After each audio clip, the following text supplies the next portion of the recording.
Olá, boa tarde, Ahm, bom dia ou boa noite, depende da hora em que me estão a ouvir. Vamos falar desta questão nos relacionamentos, de quando um puxa e o outro não empurra, ou não empurra e não ajuda a empurrar e não faz nada, não é? Isto o que é que quer dizer?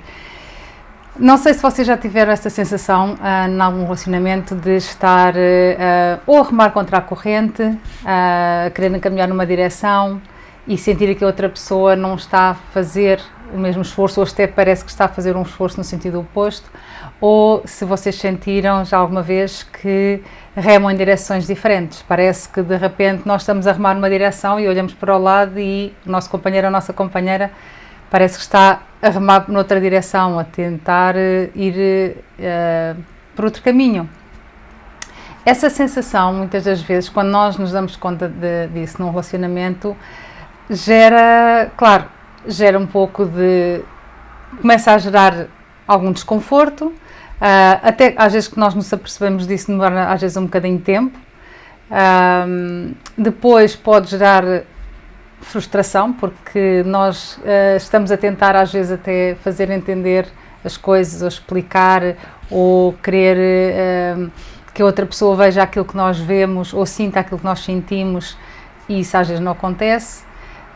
E depois, muitas das vezes, quando esta situação, esta dinâmica acontece com mais duração, o que acontece muitas das vezes é que começa a haver o sentimento na relação da pessoa se sentir que está sozinha na relação, que não estão os dois a remar para o mesmo lado, não têm a mesma visão, não se projetam os dois no futuro da mesma maneira, então acaba por, de alguma forma, existir essa sensação de que, apesar de ter alguém ao nosso lado, estamos sozinhos, não é? E eu hoje quis falar aqui um pouco disto porque acho que é mesmo muito comum que isto aconteça.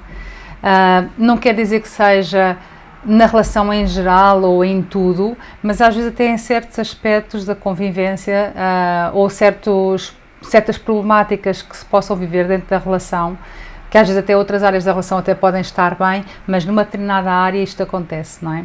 Pronto, e hoje queria falar aqui um pouco disto porque acho que é bastante comum e...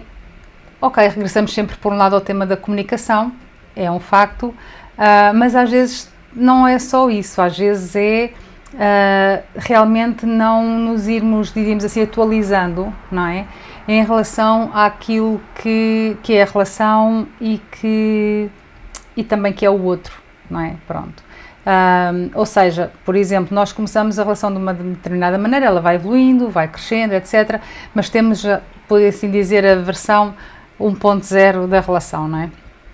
Às vezes a relação sofre grandes transformações e eventualmente pode se tornar a versão 2.0 e o que acontece aqui muitas das vezes é que ao longo de muitos anos também o facto de irmos olhando para o outro sempre um pouco da mesma maneira, vamos criando dinâmicas que de alguma forma criam às vezes alguns, diríamos, conformismos, algumas mecanicidades que se arrastam, não são positivas, mas nós às vezes não sabemos bem como lidar com elas e vamos deixando andar, não é? Quando eu falo em mecanicidade, o que é que eu quero dizer com isto? Quer dizer que às vezes são daquelas coisas que nós no dia a dia, nos nossos diálogos, repetimos as mesmas frases, ou começamos as mesmas discussões da mesma maneira, elas evoluem da mesma maneira, acabam da mesma maneira e são recorrências, nós às vezes nem, não sei se até que ponto nos damos conta, mas estamos a repetir a mesma coisa e não conseguimos sair disso, não é? Sair dessa dinâmica e muitas das vezes nem nos damos conta e que a temos de uma forma tão mecânica, não é? Pronto, não é consciente. Porque se fosse consciente nós realmente daríamos conta porque é que eu estou a repetir isto, já sabemos a história, nós já sabemos como é que começa, já sabemos como é que se desenvolve, já sabemos como é que vai acabar, porque é que eu estou constantemente a repetir isto, que é um desgaste, não é? Mas esse desgaste vem também por um lado do hábito, não é? Por outro lado também muitas das vezes da questão mesmo de não não se comunicar as coisas como de uma forma entendível e que possa realmente chegar a outra pessoa de outra maneira. E muitas das vezes também, mesmo pelo facto de não nos tornarmos conscientes de que é uma situação que se está a repetir, não é? Porque se nos dessemos conta que a situação se repete e que de alguma forma é desgastante e inútil, porque se ela se repete sempre da mesma maneira e não atingimos resultados diferentes, é inútil, não é? Continuar naquela repetição simplesmente só gera desgaste de energia, desgaste na relação e não tem resultados positivos. Então, eu tento sempre fazer aqui uma abordagem de trazer consciência. E o que é trazer consciência? Pois é auto-observarmos nos momentos em todos os momentos, na realidade, mas nas nossas interações com a nossa família, num relacionamento de casal, é muito importante que nós possamos observar o outro, estar sempre no momento presente, de uma forma fresca, como se fosse a ver o outro sempre pela primeira vez, e ao mesmo tempo fazemos isso, também vamos observando-nos a nós próprios para ver o que é que acontece no nosso interior, que emoções é que eu estou a sentir, que emoções é que estamos a pensar, como é que eu ajo ou reajo às interações, se essas interações, se esses pensamentos, se essas emoções vêm do meu coração ou vêm da minha mente, dos meus medos, das minhas inseguranças, das minhas preocupações, das minhas ansiedades, ou vêm do espaço de confiança no outro, de amor em relação ao outro, de respeito em relação ao outro. Porque quando nós fazemos as coisas desde o espaço, lá está, do medo, da insegurança, da preocupação, aquilo que sai de nós ou que transpira sempre é tenso, não é? Tem alguma tensão, tem alguma, muitas das vezes, irritabilidade ou frustração ou ansiedade, e isso é sempre percebido pelo outro que, se também estiver num espaço de não observação, não é? Não se estiver a observar, o que vai fazer é reagir também com os seus próprios mecanismos de defesa, com os seus próprios medos, receios, com a própria ansiedade também, ou com a sua própria crítica, o que for. E então entra-se aqui num ténis, não é? De um para o outro, de competição na discussão e não como uma comunicação entre membros da mesma equipa, não é? Parece que se está a jogar em equipas diferentes, parece que o outro se torna aqui um bocado o inimigo, não é? E muitas das vezes estas repetições ou estes desgastes ao longo do tempo faz com que a pessoa de alguma forma se canse e em certas situações se, entre aspas, desligue, não é? Pronto, eu não sei se vocês já perceberam, às vezes em certas situações, depois quando começa a haver muita repetição, às vezes eventualmente chegou ao seu limite, encheu o copo, não é? O copo encheu-se de água, ele já não aguenta mais, então desliga. E o desliga pode passar para a ignorância, aparente ignorância, não é? Não significa que dentro não esteja a sentir algum stress, alguma tensão, alguma irritabilidade, mas já não a exterioriza. E muitas das vezes isto leva a que o outro se sinta ainda mais frustrado, porque aquela pessoa não está a dar a atenção devida, não está a reagir, está a guardar ou está a guardar as opiniões e os seus sentimentos para ela ou para ele, mas está de alguma forma a ignorar-me. E ainda que eu queira fazer algo pela relação e queira falar sobre o assunto, aquela pessoa naquele momento já não me está a ouvir. Então eu sinto frustração e sinto falta de respeito, sinto que acabo por estar de alguma forma a falar sozinha ou sozinho e então começa-se a haver essa, diríamos assim, separação, não é? Essas brechas na relação, porque de alguma forma, lá está, a comunicação não é a melhor. Então eu aqui queria falar um pouco da questão de quando realmente existe uma franca comunicação, algo que se pode fazer é sempre falar daquilo que nós sentimos, não é? Não tanto do que pensamos em relação ao assunto, nunca de uma forma crítica ao outro, chamando nomes ou apontando o dedo, fizeste isto, fizeste aquilo, mas sim dizendo como é que eu me sinto relativamente à situação que está a acontecer, não é?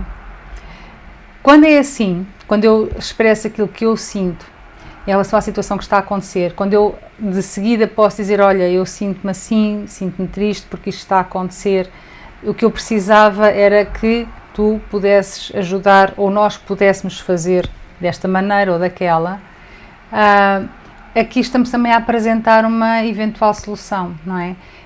E quando nós falamos no eu sinto, não é?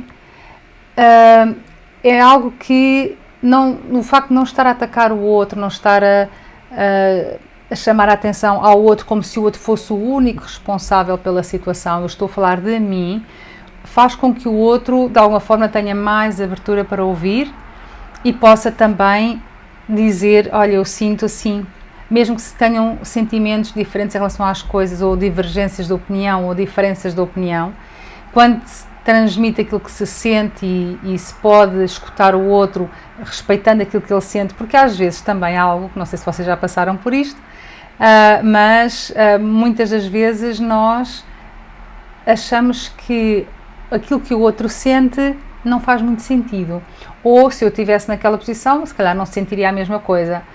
Pois é, mas as pessoas são diferentes e nós temos que aprender a respeitar aquilo que eles sentem, ainda que não concordemos ou achamos que não faz sentido que a pessoa se sinta assim. Mas a pessoa sente-se assim, é um facto, e isto necessita ser validado, não é? E quando falamos no remar numa direção, ou remar em diferentes direções, em síntese, nós podemos aplicar isto, por um lado, exteriormente, não é? Por exemplo, se um quer fazer uma viagem a um determinado local e o outro a outra, e é muito recorrente este tipo de divergências, porque uma pessoa é mais de cidade e gosta mais, é mais extrovertida, gosta de estar mais com pessoas, e a outra gosta mais de isolamento, do campo, estar mais em casa, de se calhar se refugiar mais a ler, ou ouvir música, e a outra pessoa gosta mais de sair à noite e estar com os amigos e fazer jantares. É natural que este tipo de personalidade, o facto de serem diferentes, crie tensões se não se souber de alguma forma articular, não é? Pronto, é possível articular, claro que é, e às vezes as pessoas complementam-se muito bem quando assim é. É a questão de, há muitas estratégias para isto e que nós normalmente na mentoria para casais abordamos, mas eu só estou aqui a dar um exemplo que neste caso estamos a falar de tendências externas, não é de querer fazer coisas diferentes externamente, mas também acontece que internamente, de alguma maneira, nós às vezes tínhamos certas formas de comportamento, formas de sentir e viver as coisas e de ver a vida que são, de alguma forma, diferentes da outra pessoa, não é? E muitas das vezes, se nós não ouvimos o outro, não comunicamos em respeito, reciprocamente, essas formas, muitas das vezes, dão-nos essa sensação de que eu, afinal, estou a viver a vida, estou a fazer um caminho de vida sozinha e não com outra pessoa, porque ela não consegue, de alguma forma, ver aquilo que eu vejo, sentir aquilo que eu sinto, não me vê a mim como eu sou, não é? E para chegar aí, não é? Porque houve um caminho a percorrer, não é? Então, isto começa por uma decisão e uma compreensão de que a relação é igual a uma equipa, em que os dois fazem parte da mesma equipa e não jogam em equipas diferentes, não entram em competição um com o outro, não podem entrar em competição um com o outro, não é? A decisão tem que ser tomada para o bem da relação e não para o bem de A ou B. Os pensamentos, a forma de pensar, a forma de sentir na relação é em prol da relação.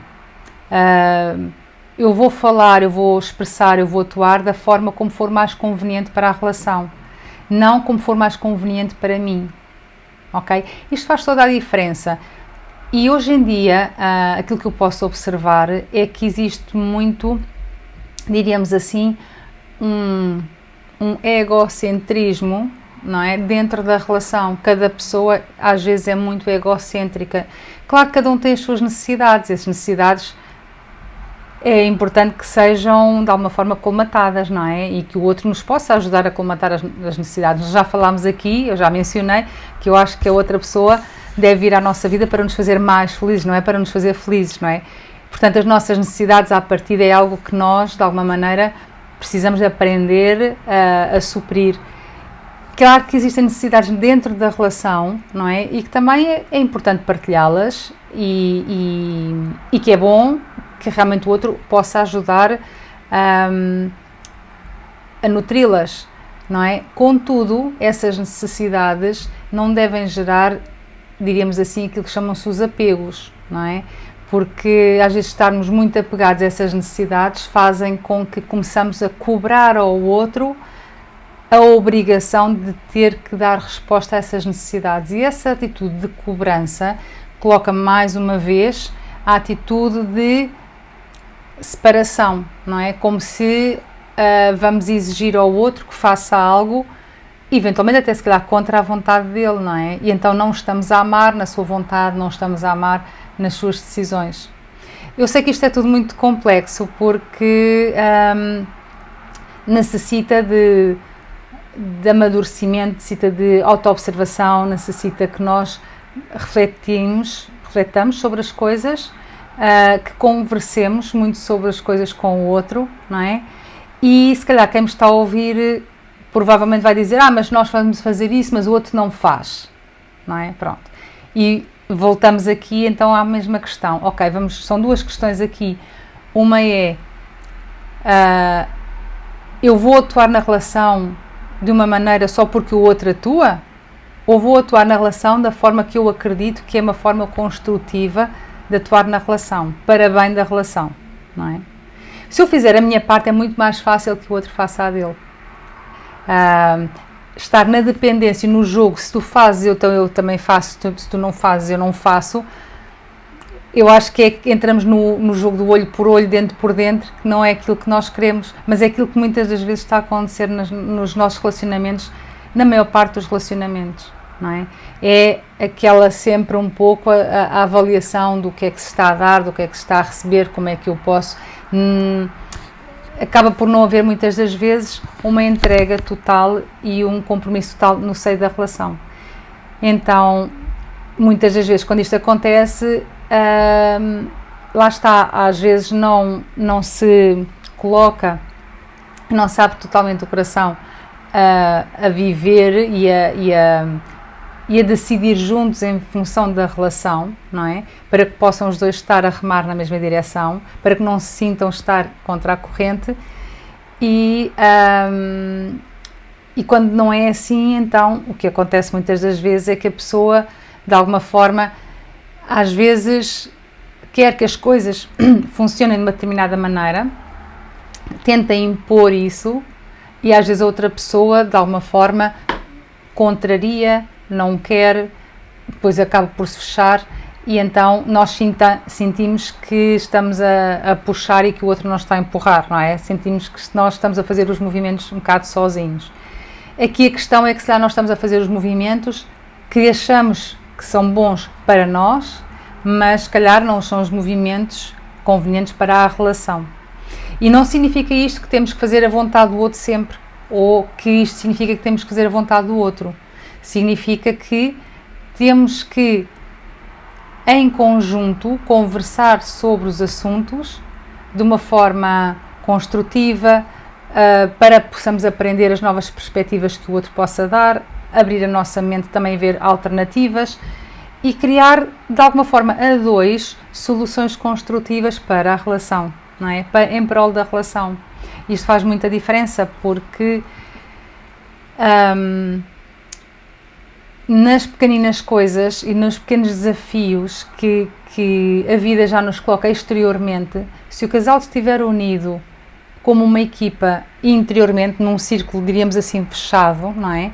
Aquilo que vier de fora é muito mais fácil tomar e digerido pelo casal e resolvido a dois do que se o casal já tiver em si fracionado. Quando o casal em si já tem divergências de opiniões, de sentires, já sente que está em competição e não faz parte da mesma equipa, quando vem uma tempestade da vida, não é? Ou um problema circunstancial, pois aquele casal não está preparado para o enfrentar e então muitas das vezes os casais entram em crise por questões que podemos dizer, foi por causa de algo exterior, mas se calhar não foi, é porque interiormente já não funcionavam como uma equipa, não é?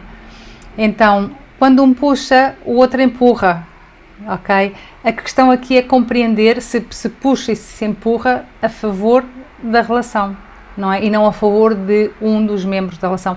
Claro que também é muito interessante o seguinte, quando vemos as coisas de uma forma em prol da relação, a nível futuro e a longo tempo, não é? É óbvio que há sacrifícios que cada um tem que fazer na relação, mas são sacrifícios que eu diria, gosto mais de chamar sacro-ofícios, porque são ofícios no sentido de ações sagradas, no sentido em que são atos devocionais, atos de serviço, algo que eu faço em prol da relação, em algo que eu invisto da relação que é minha. E, portanto, não é algo que eu estou a perder para o outro ganhar, não é? Esta mentalidade é aquela mentalidade que é inconveniente, não é?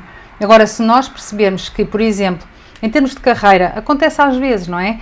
De repente, um dos membros do casal precisa de quer fazer um mestrado e vai entra num processo, de, se calhar, de estar a estudar e a trabalhar ao mesmo tempo durante 2 anos, vai ter menos tempo para a família e para os filhos, ou para passear, ou para ter férias.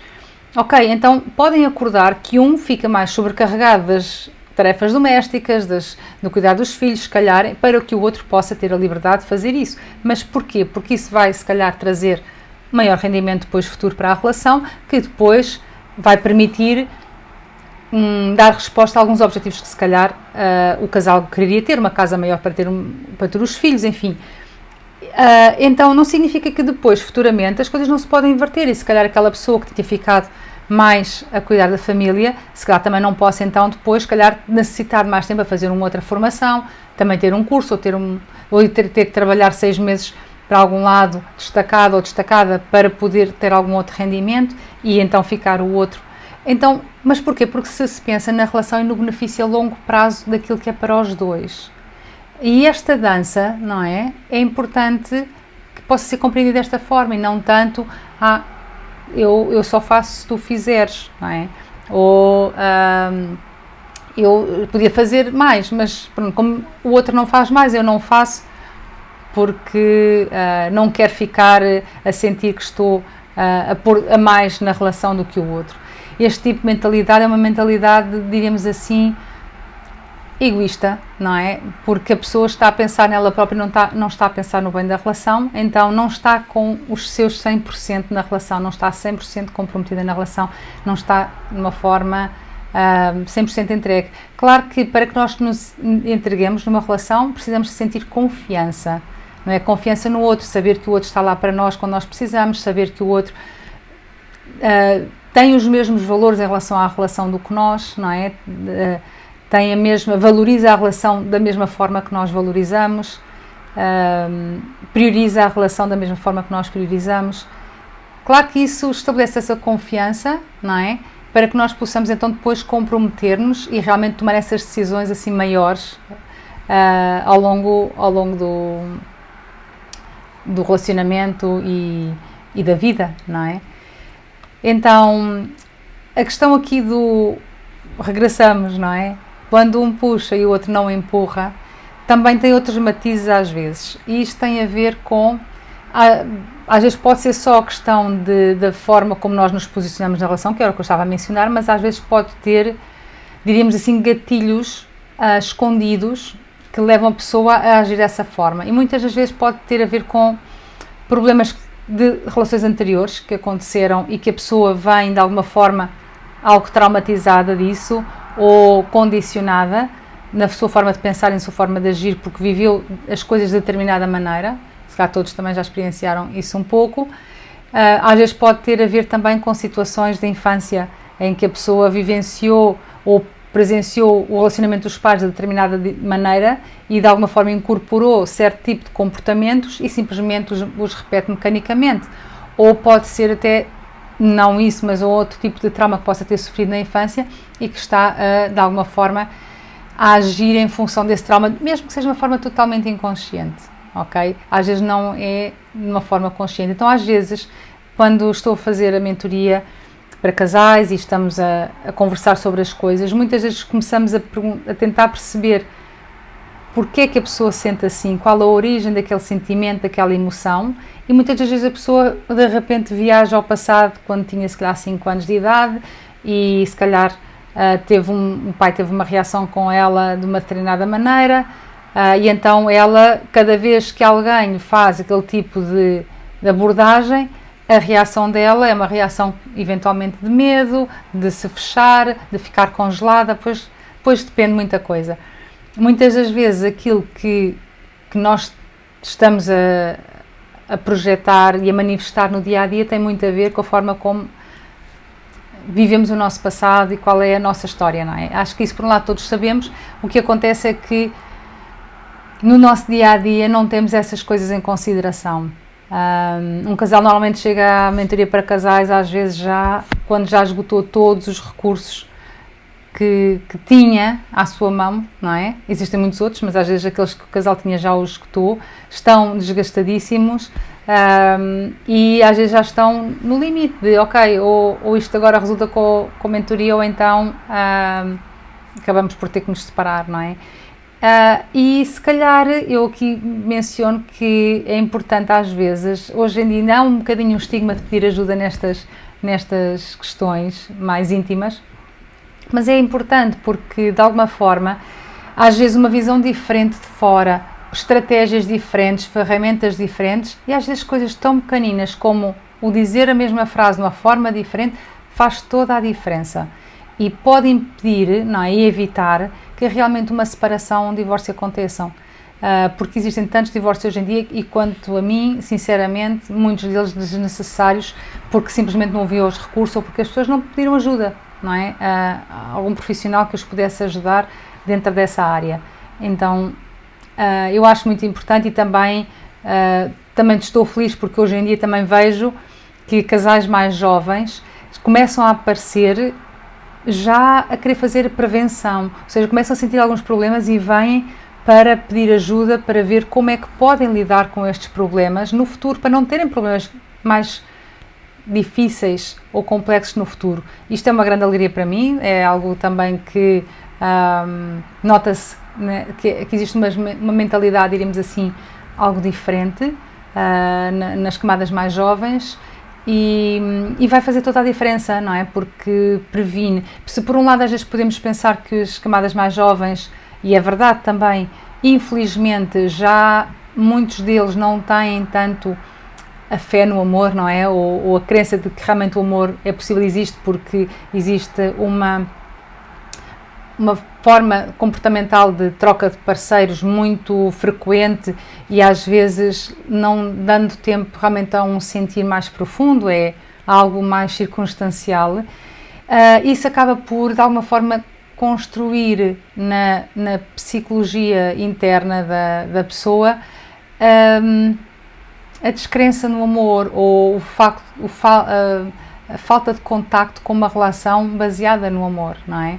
É mais baseada, se calhar, na paixão, na química, naquilo que aparece naquele momento e não tanto no começo, muitas vezes, por uma amizade e depois que se vai estabelecendo a confiança e o amor que se vai construindo, não é? Então, há um bocadinho de tudo hoje em dia, as relações são todas muito diferentes, mas parece-me a mim que quando regressamos sempre ao básico, que é o sermos amigos, o pertencermos à mesma equipa, o perceber que, portanto, esta foi a minha escolha, então eu vou honrar a minha escolha, pensando na minha escolha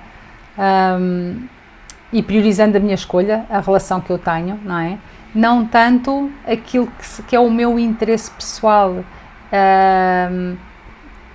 do que é que eu posso extrair da relação. Ok, nós temos estas necessidades e esses interesses da relação, mas não podemos ir para uma relação só a pensar no que é que vamos receber, mas também temos que pensar no que é que vamos dar, não é? E nessa troca que vai fazer essa dança e que vai nos fazer crescer, aprender, tornar-nos pessoas mais experientes, mais maduras, com mais sabedoria.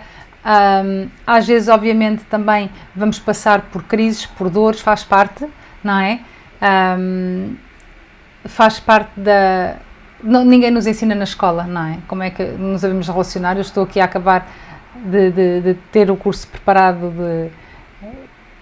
que nunca nos ensinaram sobre o casamento, que é precisamente sobre um relacionamento, não é? Certas coisas que são um bocadinho básicas, mas que nem é básica às vezes na escola nos ensinam, mas que fazem toda a diferença quando realmente queremos estar na mesma equipa que a nossa cara metade. Era hoje que eu queria partilhar convosco, espero que vos seja útil. Deixem aqui em baixo nos comentários alguma observação. Se vocês têm algo a acrescentar também é muito bem-vindo, não é? Alguma dica extra, alguma ferramenta a mais, não é?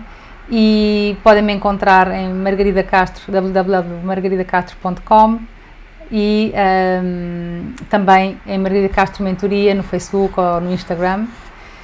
E espero que realmente possam transformar, renovar as vossas relações, que elas possam florescer e fazer ser uma fonte de felicidade e de alegria nas vossas vidas. É essa um pouco a minha missão, aquilo que eu quero ajudar-vos a construir, e espero que realmente em relação ao futuro seja algo mesmo brilhante. Então, boa tarde, bom dia e boa noite. Até breve. Namastê.